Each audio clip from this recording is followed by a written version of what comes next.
Guys coming, more and more guys were coming from various churches, and I said, God, what are you doing? What's going on in their community right now? You know, you're taking guys where normally you have Baptists and Pentecostals and Lutherans and Episcopalians and all these different denominations, and yeah, there's still doctrinal issues and things, but most of that doesn't even come up. We just have a sense that God's doing something in our midst today, and the walls are coming down, and we're just guys getting together, and we have shared so much, so many things between, you know, especially with First Baptist and us, but all the other churches as well. There's the Bridge, and there's just different people that I've had. Second Baptist, I've had. We don't care where you fellowship. You love Christ. Let's get together and let's encourage one another. And so I've just noticed that that's been a huge. I guess I see a move of God that's just taking place in our midst right now, and I have the opportunity to be right in the front lines of it. When I went to my first Band of Brothers meeting, it was just on my own. Nobody invited me. I was immediately impressed, obviously, by Gus and by the way that he can communicate. But almost immediately, I also connected with the guys that are at my table. And it's so easy to talk to them. A lot of us are about the same age. I kind of sit at one of the older tables by older people.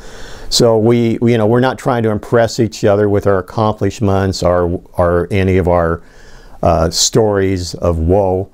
Rather, we're trying to encourage each other. And the thing that Band of Brothers gave me was it allowed me to pray with somebody at the end of each meeting. I didn't necessarily always get that in a regular church service. So making that connection, having the similar interests, and being able to pray with somebody, it really was a bonding experience.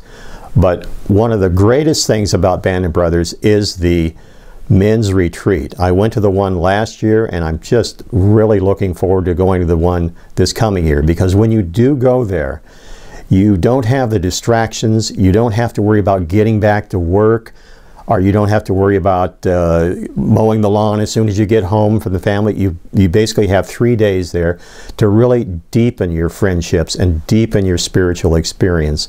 So that's really one of the greatest things about Band of Brothers is the retreat. And I'm really looking forward to that. The whole Army buddy of mine, Mardell Taylor, goes there. And he hasn't been for the last couple of weeks. He just had surgery. But he told me about it, and I went one time with him, and I like the idea of men getting together, supporting each other, because it is on our shoulders. This whole world is our responsibility, not the women's. And the reason why I screwed up is because we were just like Adam. We want to blame everybody else for stuff that's our job. The buck's supposed to stop with us, and we're not taking responsibility for it the way God wanted us to do. A couple years ago, one of my patients told me about this men's group called Band of Brothers, and he did a really good job convincing me that I needed to go. And I knew I needed something like that, because in the past, when I would go to men's retreats and things, I would always come back pretty pumped. But one thing that I noticed is that, like a lot of men, I needed that constant reinforcement, that fellowship with other men, knowing that you're not alone in your struggles. To me, it's like an oxygen hose. And when I don't have it, I start slipping back into my old ways, temptations, struggles, frustrations, anger. And I started going to Band of Brothers, and it was the best thing I had ever experienced. You know, I'm not good at speaking to people, or, you know, very much, but it's given me more confidence knowing that, hey, you know, it's not me, it's the Holy Spirit, you know, and it taught me to recognize some of the opportunities that God presents. Overwhelmed by grace, just to realize what we were saved from,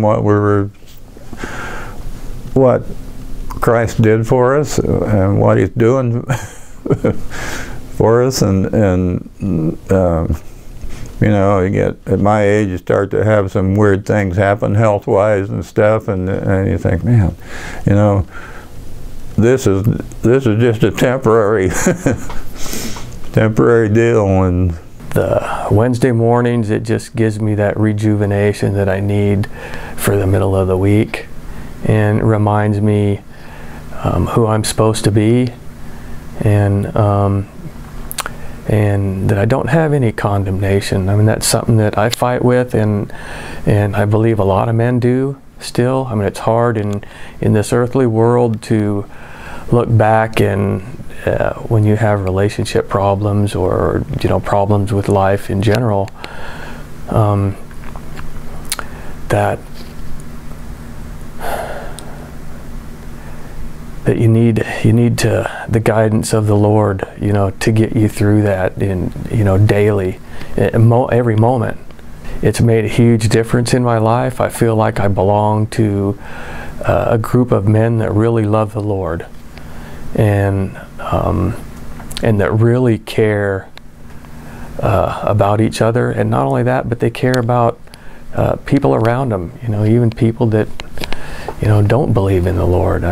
Well, my pastor and associate pastor became Steve Colonia, and Gary Del Giorgio became involved with Band of Brothers, and just from hearing, I was hearing that men from many different churches were meeting together, and the idea of unity in Christ is a big value of mine.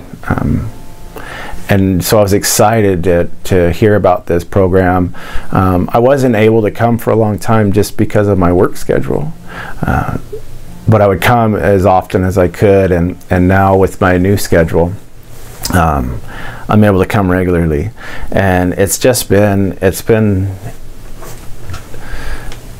encouraging to see men loving God with all their hearts, and not ashamed to praise His name. And I witness this going on, and I often think of my own children, and just praying to God that one day they'll come and be as comfortable as the men are in this group, and just being faithful and loving Christ and praising Him. And it's a beautiful thing, and I want to be a part of it. But when God brings that hope back, I'm going to tell you that's a good place to be. And somebody bought my ticket to Heartland that year. Although I'd been many times, somebody bought my ticket that year. And that's when I met Gus, and the Band of Brothers there. And I'm going to tell you right now, Band of Brothers has turned my life around. I mean, I love the Band of Brothers. That is a dream come true for me to fellowship. I love fellowshipping with other brothers. Those that love Jesus. I serve a great God, and I surely ain't the greatest guy, but I serve the greatest God, and I love the Lord, and I thank God for turning things around. But I tell you right now, the Band of Brothers has been a blessing in my life. Every man I've met there. I love every one of those guys, and that ministry has turned things around. And it's probably, we still have our struggles, but things are better in our home, and they're going to be better. I had heard about the Band of Brothers through different, I don't know, just I'd heard about it, but I was still working at the time, up until a year and a half ago. And I worked in Tascadero at the school district, so I started work at 7 o'clock. So I just said, nah, I can't do that. So once I retired and things settled down a little bit, and I guess I was throwing horseshoes with my horseshoe partner, Paul, and we started talking about it. He goes, well, I go to Band of Brothers. And I said, you do? And he goes, yeah, why don't you come? So I showed up for the first time probably in December or January last year, and I haven't missed a day since. And it's just the neatest fellowship that a guy could ask for. It's hard for me to explain what it means to me, because it's just great. To me, it's almost better than church. It is definitely a good shot in the arm in the middle of the week.